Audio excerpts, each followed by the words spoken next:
Hoje eu vou ser apedrejado por um monte de gente, eu vou ser pregado na cruz, mas eu vou falar sobre a prisão em segunda instância, dando a minha opinião.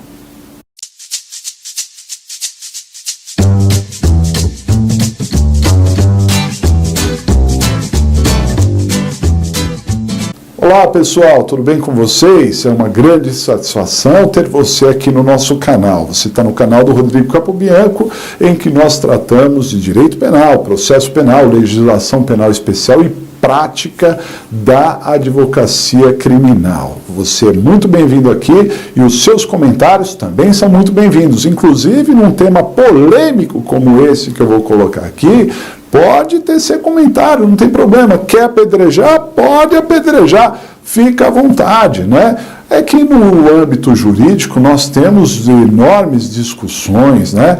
E essa questão da prisão em segunda instância é uma questão que acaba envolvendo muitos outros fatores que não os jurídicos, né? Há fatores sociais, há fatores políticos que acabam sendo envolvidos e isso acaba fazendo com que as paixões das pessoas acabam tomando conta de algumas questões. Então, muitos me pediram,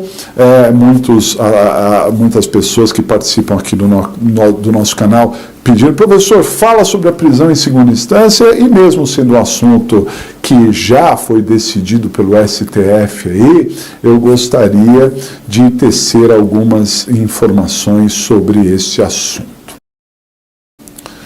Muito bem, quando se fala de prisão em segunda instância, nós estamos falando de uma decisão muito polêmica do STF. Por quê? Porque o STF tinha um posicionamento, mudou esse posicionamento, aí teve um novo julgamento, ele manteve o posicionamento, aí teve outro julgamento, ele mudou o posicionamento. Essa instabilidade do STF acaba gerando uma instabilidade social também, né? Qual é o panorama atual sobre o assunto? É que não podemos ter a prisão em segunda instância, que a prisão é após o trânsito em julgado da sentença condenatória com base no princípio da presunção de inocência. Senhores, vamos analisar tecnicamente isso, né? Em muitos países do mundo, para não dizer a maioria dos países, a prisão ela se dá ou em primeira instância ou em segunda instância.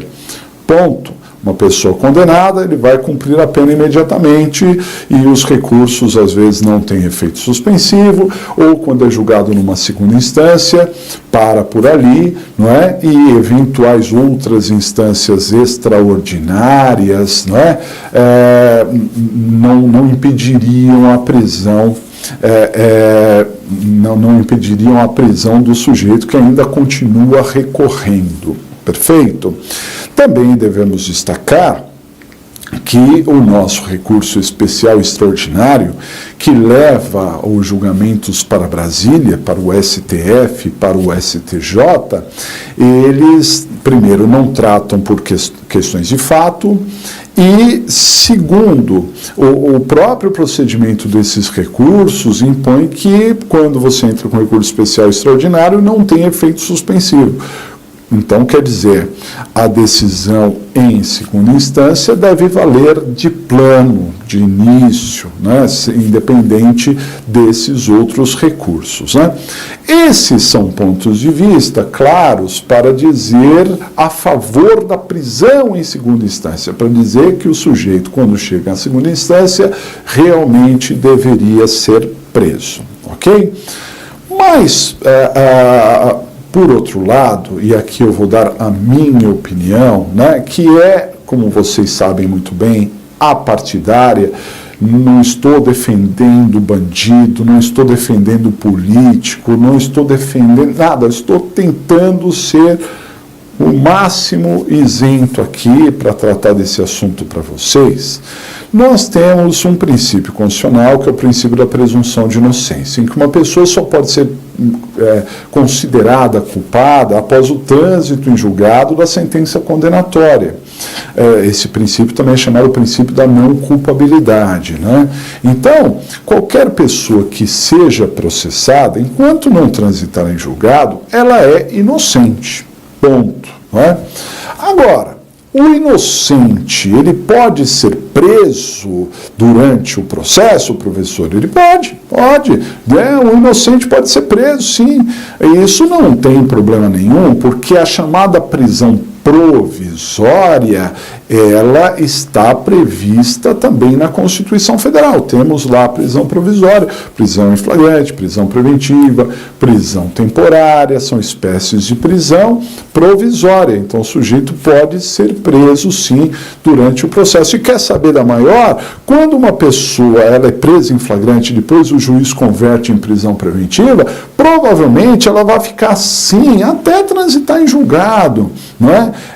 Em alguns casos, em alguns crimes, é muito difícil que o juiz conceda a liberdade provisória e o sujeito ficar preso o tempo todo. E isso não viola o princípio da presunção de inocência ou da não culpabilidade. Ao meu ver, o grande problema, e talvez o cerne dessa questão da prisão em segunda instância, é que a pessoa pode ser presa, sim, em segunda instância, desde que tenha motivos para tal. E os motivos são os motivos da prisão preventiva. Então veja, se chegar na segunda instância, tiver uma decisão do tribunal e o tribunal perceber que é necessária a prisão do réu por algum dos motivos da prisão preventiva, seja ela a garantia da ordem pública ou econômica, seja ela a conveniência da instrução, não, porque já terminou a instrução, mas para assegurar a aplicação da lei penal, dependendo da situação, o tribunal deve mandar prender. O problema está na falta de fundamentação. O problema está em dizer assim, chegou na segunda instância, tem que ser preso, independente da pessoa ser primário, bons antecedentes, não oferecer risco à sociedade ou qualquer coisa assim, chegou na segunda instância, deve ser preso. Aí me parece uma grande falta de fundamentação, uma fundamentação com base no caso concreto. As fundamentações não podem ser genéricas, não podem ser nos casos em abstrato, não é? Nos casos em abstrato, a gravidade em abstrato de determinados fatores, quem decide é o legislador, ao criar o crime. Cabe ao juiz analisar a gravidade em concreto de determinadas atitudes, e dependendo da gravidade em concreto, dependendo da fundamentação em concreto daquilo que realmente acontecer, aí pode se prender, mas por uma prisão preventiva. Então, quando vem uma decisão dizendo assim, todos, indistintamente, seja A ou seja B, quando chegar em segunda instância deve ser preso, me parece uma grande falta de fundamentação, ok? Com base na Constituição Federal.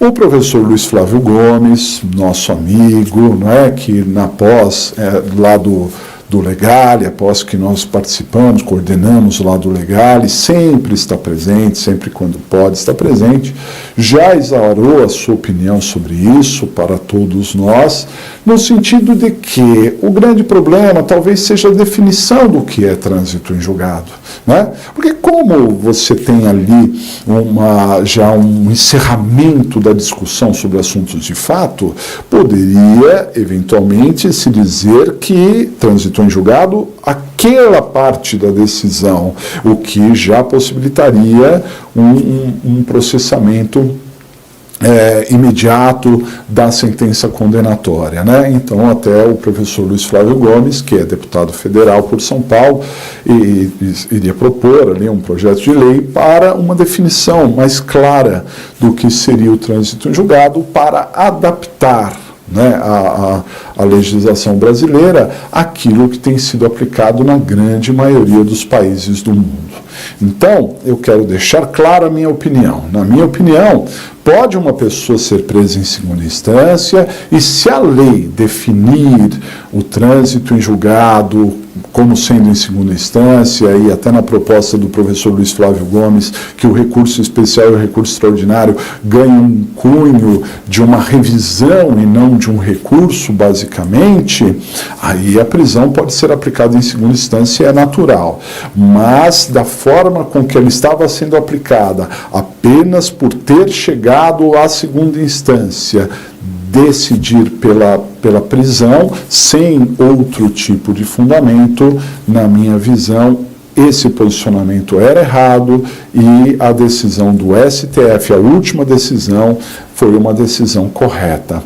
Isso não impede eu de criticar o STF no sentido de que ele é muito instável. Uma hora decide uma coisa, outra hora decide outra, mas me parece, com base em tudo isso que eu falei, que essa decisão, embora muitos dos senhores possam pensar contrário a mim, né, foi uma decisão ajustada. Vocês podem dizer, mas tem um componente político e não sei o quê, só decidiram para livrar A ou B. Veja, não estou entrando nessa seara, não estou discutindo se isso aconteceu ou não, porque esses bastidores políticos fogem ao nosso controle, né? Eu estou falando simplesmente de uma questão técnica. Legal? Muito bem, senhores. Para vocês que ficaram conosco até aqui, o final do vídeo, agradeço por terem ficado e peço para se inscrever no canal, acionar o sininho para receber novas notificações e deixar o seu like, que ajuda a informar os algoritmos do YouTube que o conteúdo que nós estamos trazendo aqui no canal é relevante e acaba chegando a mais pessoas. Um grande abraço para todos vocês, até a próxima!